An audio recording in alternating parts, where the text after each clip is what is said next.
Remue ménage.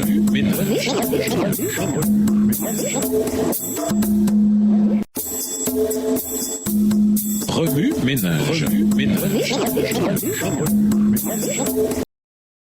Bienvenue à votre émission Remue ménage. Nous sommes de mercredi, invité, guerrier, juge et roi. Dans le livre de Josué, les jugements de Dieu font référence au jugement final sur ce monde. Lorsque Jésus reviendra en tant que roi des rois qui juge et combat avec justice, Apocalypse 19, verset 11, il conduira les armées célestes au combat contre les rois de la terre et leurs armées. Apocalypse 19, verset 14 à 19. Un grand et terrible massacre aura lieu lorsque le Christ remportera une victoire totale sur tous ses ennemis. Apocalypse 19, verset 20 et 21. L'univers tout entier comprendra que le Christ est le champion invaincu de ce monde. En tant que guerrier puissant, Josué était un type littéraire du Christ. Après des années d'errance dans le désert, Josué conduisit les enfants d'Israël dans la terre promise, où ils purent se reposer de leurs ennemis et jouir d'un foyer permanent. Après notre séjour prolongé dans ce monde, Jésus nous conduira dans la Canaan céleste, où nous jouirons d'une paix et d'une joie parfaite dans notre foyer éternel. Nous ne souffrirons plus, nous ne craindrons plus l'avenir. Nous demeurerons en sécurité dans la présence de Dieu. Dieu accueillera tous ceux qui sont réceptifs à sa miséricorde, y compris les étrangers comme Rahab et les Gabaonites. Il n'exclut pas arbitrairement quiconque de son peuple de l'Alliance. Au ciel, lorsque le peuple de Dieu examinera l'histoire et comprendra mieux les jugements divins, nous nous réjouirons de ce que tous les jugements de Dieu ont été impartiaux. Seigneur Dieu Tout-Puissant, que tes œuvres sont grandes et merveilleuses. Roi des nations,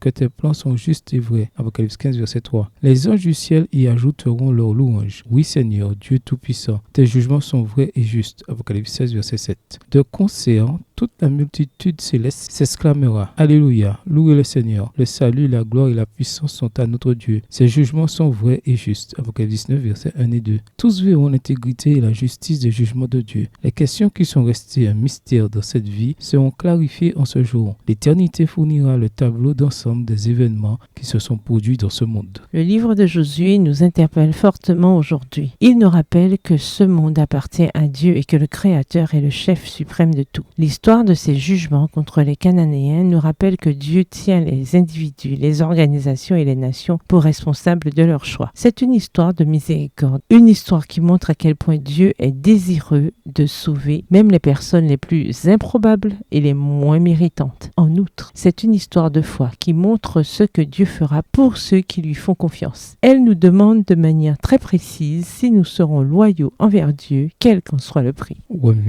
Méditez de nouveau Ézéchiel 33. Où voyez-vous Jésus dans ce passage? Quelle est l'histoire que vous avez préférée dans le livre de Josué? Pourquoi? Que nous dit Jésus par ce passage? En quoi voyez-vous Jésus différemment ou le voyez-vous de nouveau? Comment réagissez-vous en voyant Jésus de cette manière? Au revoir. Et à demain si Dieu veut. Remue ménage. Remue ménage.